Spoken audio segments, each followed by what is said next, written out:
Hello, I'm Dr. Jackie Williams, one of the GP partners at Campden Surgery, and we thought it'd be a good idea to do a video for you as we go into, unfortunately, our second lockdown of the year, just so you're aware of what we're offering by way of services at the surgery and how to access us. We don't know about the rest of you, but we're very aware that it's been a difficult time. I think we're all pretty exhausted, aren't we? Trying to make decisions about where the safest place to shop is, how to log back onto Zoom at a work meeting when we've got logged off accidentally, whether our kids are going to need home tuition again. It's been a really tough time, and we really want to thank you as a practice for all that you've been doing to keep Campden safe, for following the rules, and also for those really sweet comments you've made, for asking us how we are when you phoned us, for being patient with our incredibly great reception staff and bearing with us. As you're aware, from the 1st of April, the government asked GP practices to do what's known as total telephone triage. And this basically means that if you want to come into the surgery, you have to be assessed by a nurse or a doctor, or we have to look at your medical records to make sure it's safe for not just yourself, but for the staff here, but most particularly for our vulnerable patients. Throughout lockdown, we've continued to see people for blood tests, and these are sometimes people who are at risk of infection on chemotherapy. We've continued to see our elderly and vulnerable patients for dressings and wound care. And also our nurses have continued to offer routine appointments by telephone for chronic disease management. As far as the doctors go, we've also continued to follow patients up who we were seeing before COVID, but obviously that's had to be by telephone too.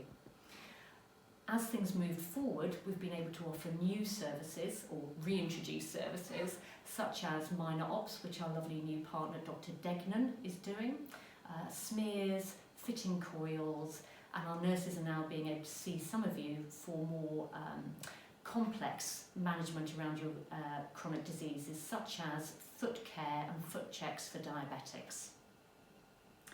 We've also had to branch into new technology.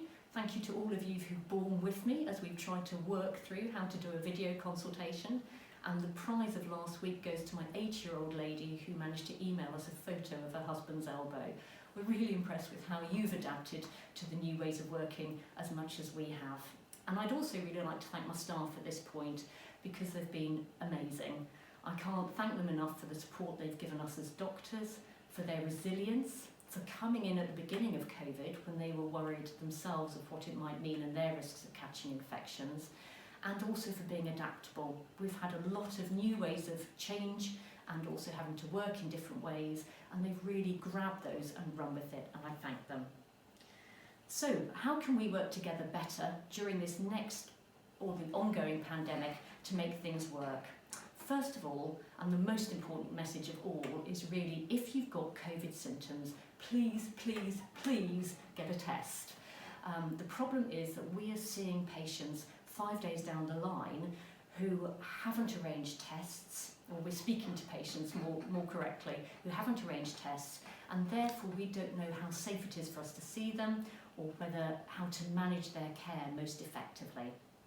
The second thing is that you can start playing doctors and nurses at home, and you need a bit of kit for this. So if you've got heart disease or having your blood pressure monitored, what you need to do is, if you can, buy a blood pressure machine. In another video, we'll show you how to use these, but it's pretty easy. The second bit of kit is a thermometer, and this is going to be really crucial as numbers are starting to rise locally, so we know whether you've got a temperature and you've checked that before you phone us. The deluxe version is to also buy yourself what's known as a pulse oximeter. Very easy, pop it on your finger, press the on button, and we can find out what your oxygen levels are. This is going to be really important for patients with COVID to know when they need admitting to hospital. For those of you who are asthmatic, please make sure you've got a peak flow meter. This is part of your asthma management plan and should really be handy to you at any stage. The other thing we ask you to do, or you could consider doing, is to think about online registering for results, for booking appointments, and also for ordering your medication. And you can do this too for your elderly relatives if they give us written permission.